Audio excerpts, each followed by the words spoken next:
the main and the flap elements. What are you doing to my dog? We're teaching the dog about the project we've done last week, about the airfoil. So let's show him the full presentation.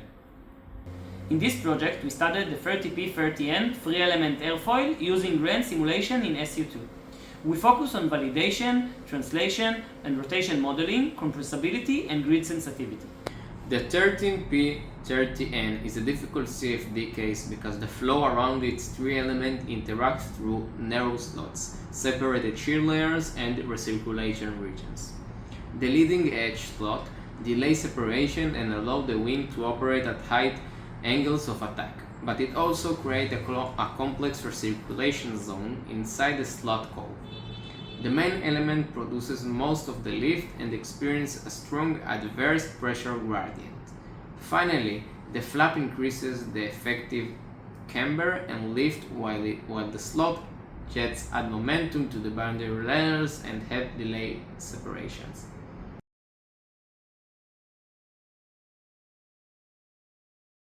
We selected these three studies as our main reference sources. Paschioni provides experimental wind tunnel measurements, including pressure taps and SPIV measurements in the slat core, which were compared with the numerical work of Giuliani. Muntala provides high-fidelity WRLES results and numerical values for several angles of attack. Finally, from the official SU2 GitHub repository, we obtained the mesh and initial configuration files used in our simulations. Snoop, are you listening? Okay, look. These are the main parameters, physical and simulation, we are going to investigate. First, we studied how each correction modifies the SA model and the turbulence production terms. Before running the cases, we also wrote our expectation. For example, we expected the compressibility correction to have a small influence at Mach 0.17, while transition and rotation modeling could have much stronger local effect. We also varied the Reynolds number, the angle of attack, and of course use different meshes. Before selecting the baseline grid, we performed a Y+ study using the minimum wall spacing measured directly from each mesh. All 5 grids gave an estimated 1+ below 1, meaning that they resolve the viscous sublayer. The viscous sublayer! We selected L2 as baseline because it provided sufficient near wall resolution while remaining practical and robust for the full simulation metrics. We also developed MATLAB code that automatically measures the relevant mesh distances and divided the wall into slat, main, and flap elements. Based on these equations, we organized the simulation into 4 groups.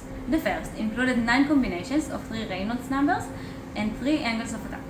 The second tested the compressibility correction, and the third tested 6 combinations of rotation and transition models. The final group compared 4 mesh levels as our grid sensitivity study. Before discussing the results, we should explain how convergence were evaluated. We updated the convergence criteria after studying the benchmark articles and the behavior of separated flows. There is a little practical benefit in requiring change in lift coefficient of 10 to the power of -8 instead of to the power of -4. Because values extracted from the published graphs already contain a pixel level measurement uncertainty. We therefore use the Cauchy criterion shown here, together with manual inspection of the force histories. A stable force value alone does not necessarily mean that the separated flow field is physically steady, but we use this criterion anyhow.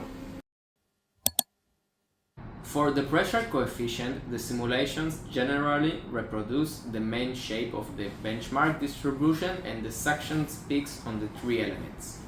Within the tested range, changing the Reynolds number had a relatively small effect compared with changing the angle of attack. The results at 5.5 and 8.5 degrees agreed better with the reference data than the case at 23 degrees. At this high angle, the flow contains much stronger separation, and the largest difference appears near the slat and its cove. The integrated coefficients show clear difference between lift and drag prediction. The lift coefficient agrees quite well with the reference results, with errors between 0 and 5%. the drag error is larger, between 13 and 21%. The slat contributes most of the difference. This is reasonable because drag is highly sensitive to recirculation inside the slat region, and the fact that the slat is the first element in front of the flow. Clear. The compressibility correction produced only a very small changes at Mach of 0.17. The total lift have changed only by less than 1/100%, while the total drag changed by about 0.61%. Even the largest component level changed below 0.7%. We therefore concluded that the correction is negligible under the operating conditions in this project. Rotation and transition affected drag much more strongly than lift. Rotation alone changed the total drag by about 35.6%, while the lift changed by only about 1%. The LM model alone had almost no influence, while BCM produced a more noticeable drag change. Rotation and transition were applied together, the drag changes stayed close to 30%. This shows that the combined result is nonlinear and cannot be treated as a simple sum of two independent corrections. Gil, what are you doing? I'm doing an hydration break. Steven likes soccer now, so we added a hydration break. Also, rotation correction. Adjusting the correction. The global coefficients do not show the complete effect of these models, so here we compare the local flow inside the slat curve. The rotation and transition models change the size, position, and strength of the recirculation region. Rotation simulation and BCMR maintain stronger circulation because turbulence production begins earlier. In comparison, LMR predicts weaker circulation because it transported transition variable delay the turbulence production in the shear layer. The high-speed slot jet also changed in shape and length.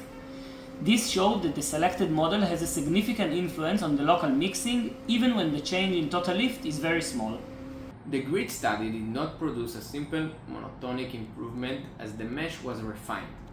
For this comparison, L2 gave the closest agreement with the WR-LES coefficients, while the errors generally increased on L4 and L5. This does not mean that the finer grid is always less accurate. In this separated flow problem, every grid resolved the unstable shear layers and recirculations region differently. The finer meshes also require deeper iterative convergence, even when their force histories satisfy the Cauchy criterion. Snoop, you're not paying attention. The pressure distributions confirm that refinement mainly changes the local slat behavior. Starting from L3, extreme suction values appear near the slat, while L2 remains smoother. L5 also behaves as a separate group over part of the upper surface, with stronger suction values. Considering both the pressure field and the coefficient results, L2 was a justified and robust baseline for the full simulation metrics. To conclude, the RANS simulation successfully captured the global high lift behavior. The pressure distributions, lift coefficient, and overall flow structure was broadly consistent with the benchmark data. The largest discrepancies appeared in the local regimes, especially slat cove, where pressure, recirculation, and drag were highly sensitive to the selected models. We focused on the slat cove, but other important regions such as the main cove and the slat between the elements may also contribute to the remaining differences. Among the tested corrections, compressibility has a negligible effect. Rotation and transition were more significant, particularly for drag and local flow topology, and their combined effect was nonlinear. For future work, we recommend investigating the non-monotonic behavior of the finer grid, extending the analysis to the main element cove and the slot region next to the flap, and applying unsteady or hybrid runs-less methods to better capture the recirculation flow. For future work, we recommend investigating the non-monotonic behavior of the finer grid, extending the analysis to the main element cove and slot region between the main element and the flap, applying unsteady or hybrid LES methods for better capture the recirculation flow. Thank you for listening. Snoop, I hope you learned something today rather than going on to the sofa.